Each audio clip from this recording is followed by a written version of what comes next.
വീര്യം കുറഞ്ഞ മദ്യത്തിന് നികുതി കുറയ്ക്കുമെന്ന ബജറ്റ് പ്രഖ്യാപനത്തിൽ നിന്ന് സർക്കാർ പിന്നോട്ട്. മദ്യനയം UDF ചർച്ച ചെയ്ത് തീരുമാനിക്കുമെന്ന് ബജറ്റ് ചർച്ചയ്ക്കുള്ള മറുപടിയിൽ മുഖ്യമന്ത്രി VD സതീശൻ നിയമസഭയിൽ പറഞ്ഞു. മുന്നണി വേണ്ടെന്ന് പറഞ്ഞാൽ വീര്യം കുറഞ്ഞ മദ്യം വിൽക്കില്ല. UDF അനുവദിച്ചാൽ പ്രഖ്യാപിച്ച നികുതിയിൽ വിൽക്കുമെന്നും മുഖ്യമന്ത്രി വ്യക്തമാക്കി. ഞങ്ങളുടെ മുമ്പിൽ വീര്യം കുറഞ്ഞ മദ്യമുണ്ട്. ഞങ്ങൾ അതിനൊരു ടാക്സ് റേറ്റ് നിശ്ചയിച്ചു. അതാണ് ടാക്സ് റേറ്റ്. 120 ശതമാനം മുതൽ 120ഉം 175 രണ്ട് ടാക്സ് റേറ്റ് നിശ്ചയിച്ചു. ഞങ്ങൾ മദ്യനയം തീരുമാനിക്കേണ്ടത് പൊളിറ്റിക്കൽ ഡിസിഷനാണ്. UDF ആണ്. UDF ഞങ്ങൾ എല്ലാവരുമായിട്ട് സംസാരിക്കും. ഞങ്ങളൊരു ഡ്രാഫ്റ്റ് രൂപപ്പെടുത്തും. ആ ഡ്രാഫ്റ്റ് എല്ലാ കക്ഷികളും സംസാരിക്കും.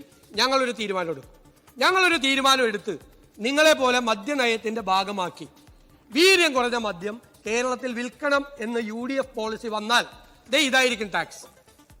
ഇനി UDF തീരുമാനിക്കുകയാണ് വീര്യം കുറഞ്ഞ മദ്യം കേരളത്തിൽ വിൽക്കണ്ട, അത് വിൽക്കില്ല.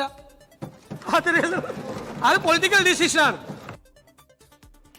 ബജറ്റിലെ നികുതി പ്രഖ്യാപനം പിൻവലിക്കാതെ തീരുമാനം UDFന് വിട്ടതുകൊണ്ട് എന്ത് കാര്യമെന്നായിരുന്നു പ്രതിപക്ഷത്തിന്റെ ചോദ്യം.